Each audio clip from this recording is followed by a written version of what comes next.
have no idea of a globe. I grew up with a huge globe.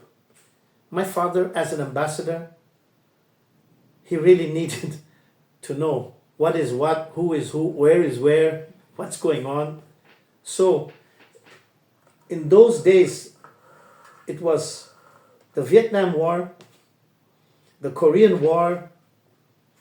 So people were talking, I was listening, and then when everybody would go away, I would look at the globe. Wow, this is Vietnam, interesting. I was born here in Thailand, right next to Vietnam, in the middle of the Vietnam War, 1957, the French Indochina Wars, and then the Americans took over. Wow. And then I started figuring things out. Wow. There's a lot of war here, a lot of invasions. And then I realized that there's war everywhere. Because when we went to live in Europe in the 1960s, Germany and France were destroyed. And we went, and I was like 5, 6, 7 years old. I remember very well. Destroyed buildings, ruins. And I used to ask my mom, where's everybody? She said, oh, we'll talk about it later. Because they didn't want to tell me that around 1 billion people had been massacred in Europe over 50 years. The First World War, the Spanish flu, the Russian Civil War, the Spanish Civil War, Italian Civil War, Mussolini, Nazism, the Holocaust, the Second World War, the Russian massacres, the Russian invasion. Hell on earth is 1900 to 1950 Europe. And I saw a part of that in the early 1960s.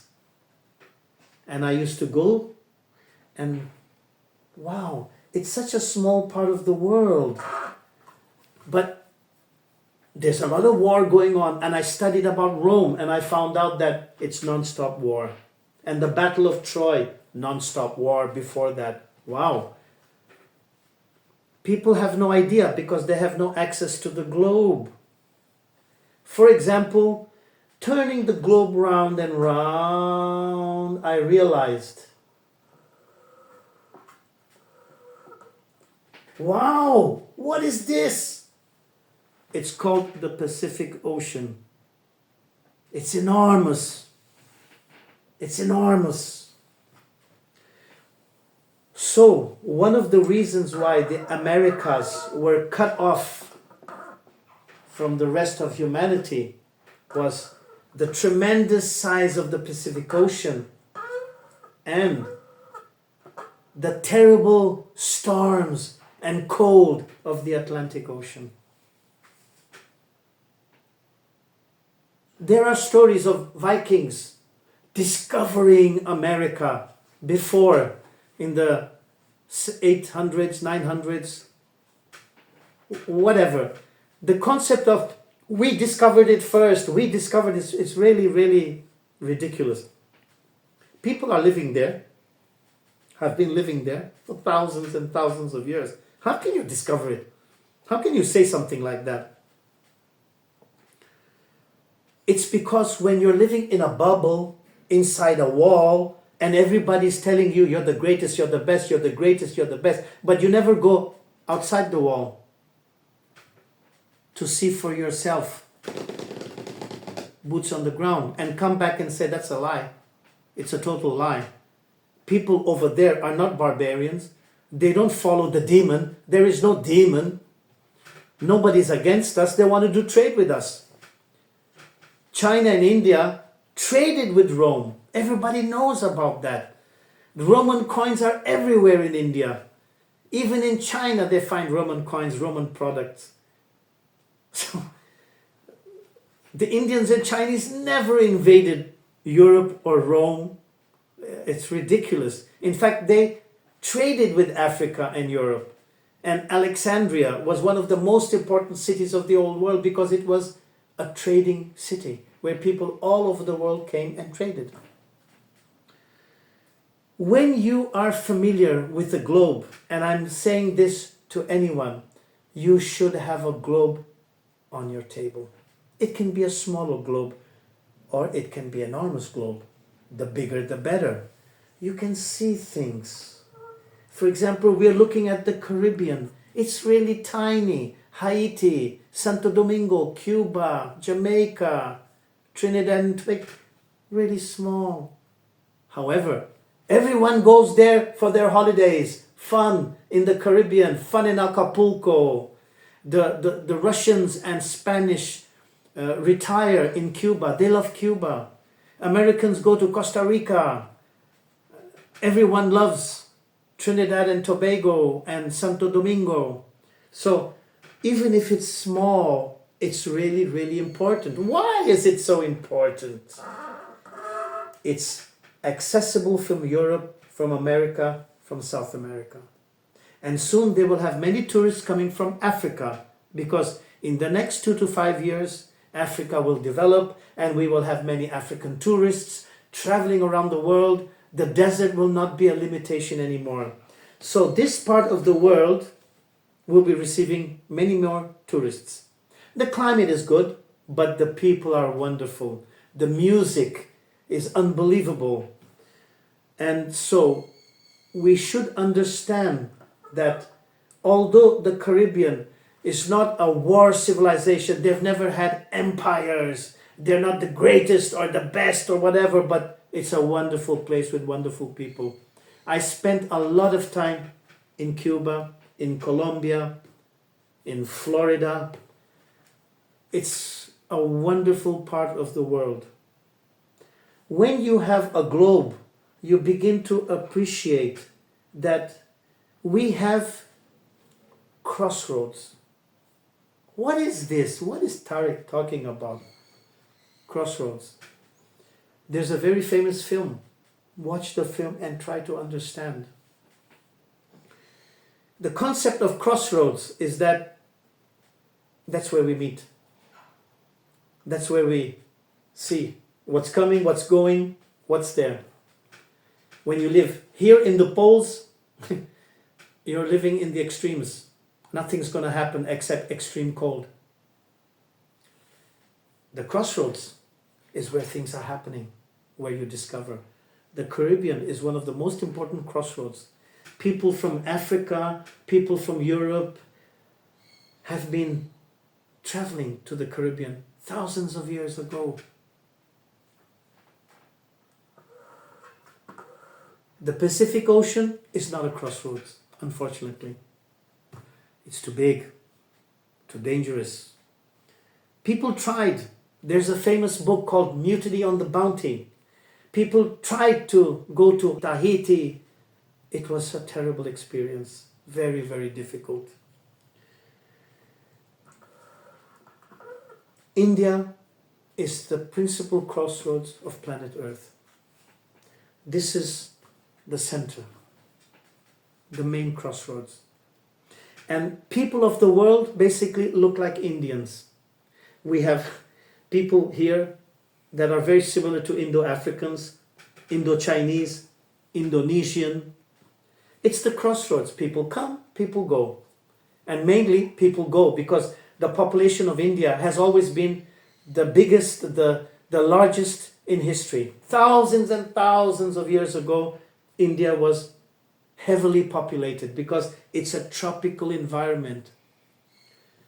For several hundred years, the Europeans had this notion that the Aryans came from Central Asia and colonized India and brought civilization to India.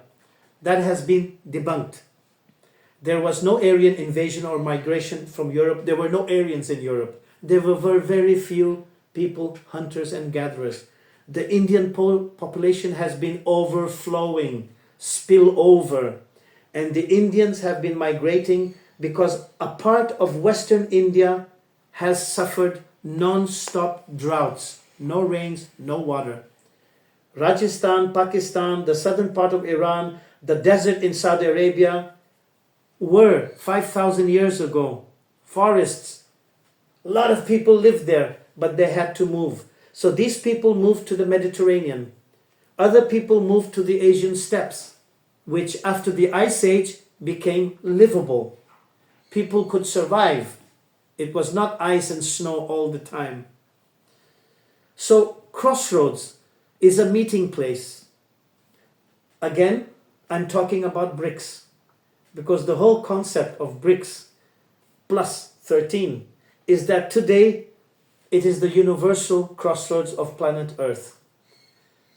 All languages, all religions, all colors are participating in the new BRICS environment of trade and commerce, peace and prosperity.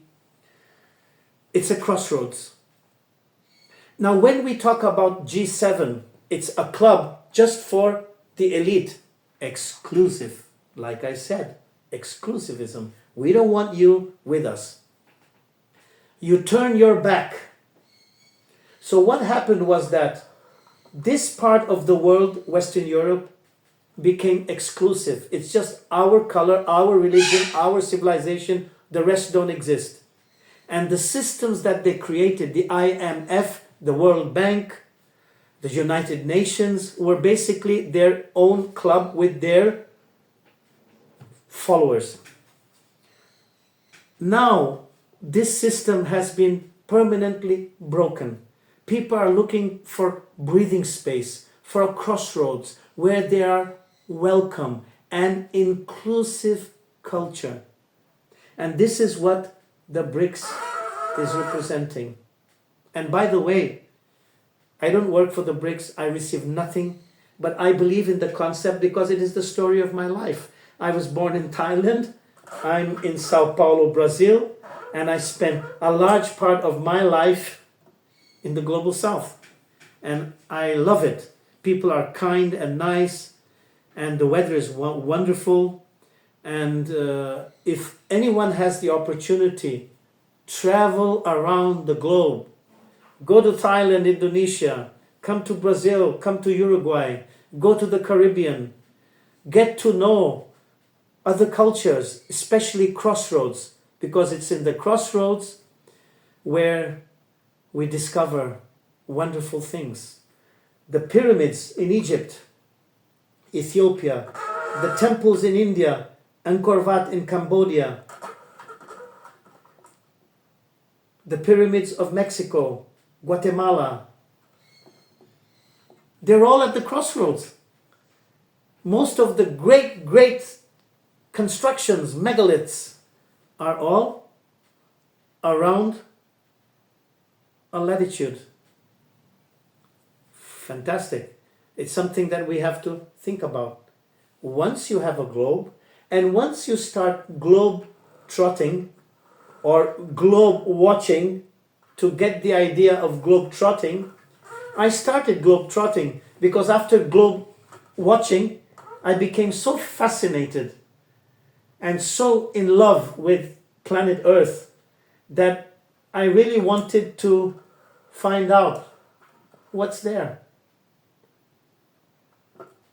So, part 3 of this new phase of videos is about the globe, about discovering what you don't know, why you don't know, that there are so many wonderful things to find out. But one of the first things is being inclusive, buying a globe, globe watching to begin globe trotting, and then time traveling, because this has been here for billions of years. And millions and millions and millions of years ago we had dinosaurs. In fact, we still have them, they're birds. And people have been living on planet Earth now that we have found out much, much more for many millions of years. It's not just that they suddenly appeared out of nowhere. They evolved. 97% of our DNA is exactly the same as chimpanzees. We should know these things, which is why we monkey around. We have so many monkeys inside us. That's why it's easy for monkeys to enter, to infiltrate our lives, our minds. That's why we have to be very careful.